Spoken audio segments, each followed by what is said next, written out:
Donald Trump rescinded the umbrella of the Department of Agriculture. So basically, the umbrella includes SNAP EBT, something called Farm to School breakfast and lunch program, WIC, which is like women and children, small children. They get cereal, they get grain cereal, and they get milk. He rescinded something called FMNP, which are those farmers' checks that they give to senior citizens that are low income. And he's cutting Meals on Wheels, and he's cutting food pantries as well as church pantries all across the nation. This is something I know for a fact because I do business with them. You can tell your followers how this is going to impact this entire country, because what a lot of people don't understand is, I'm just going to use WIC as an example. Most people think that WIC, which is women, children, and infants, right, was implemented because they want women to get milk. But that is not the case. WIC was originally put into place so that farmers could get subsidies for growing grain. That's why when you are on WIC, you can get all that rice cereal, cornmeal cereal, oatmeal cereal, and things like that. And it was also put into place so that the farmers can get paid for their dairy. That's the reason why when mommies are on WIC, they get so much milk. I mean, jugs and jugs and tons of milk that they don't even know what to do with the milk. So they end up making cheese, they make yogurt. Sometimes they just give it away because they don't know what to do with all that dairy and all that cereal.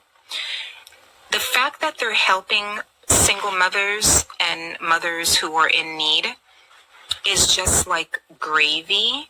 They're doing it so that the farmers can get paid. And farmers get paid by something called farm subsidies, okay? That is a welfare program, all right? And it's funny because MAGA hates socialism, but they don't mind getting subsidies, which is welfare, as long as it benefits them.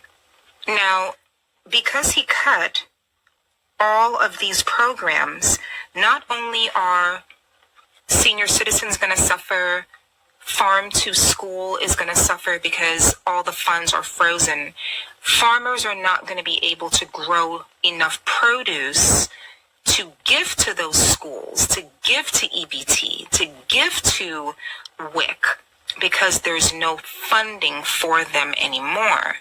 And something that a lot of people don't know is that when you have a farm, you have to plan one season ahead. So these people are not getting their subsidy check, which is welfare. So they are in arrears. They don't have the money. They've already spent thousands upon thousands and hundreds of thousands of dollars buying lumber, buying farm animals, buying everything that they're going to need, and getting contractors to come over to their property, but they cannot have access to their funds, so their funds are frozen. Now, what this is going to end up doing, of course, is it's going to be like a humongous crash, because one system is completely dependent on the other. And it's the exact same thing with the big name commercial food companies like Sodexo. Do you know what I'm saying? There's a company called Sodexo.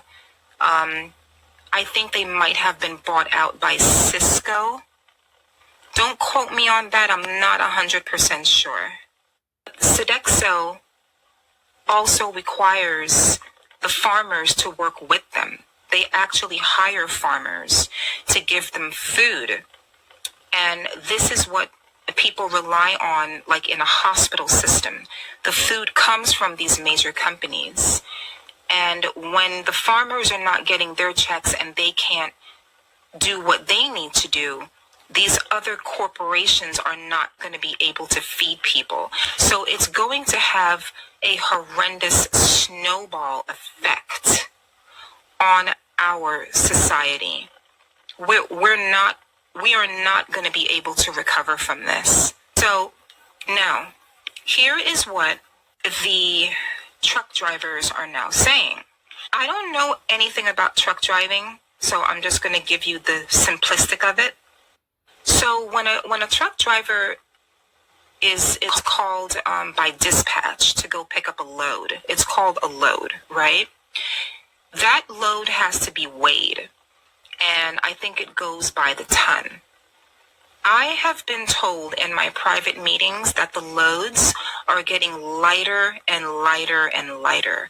And what that means in layman's terms is that there's just not a lot of food that's being distributed throughout food pantries, schools, neighborhoods, hospital systems, etc.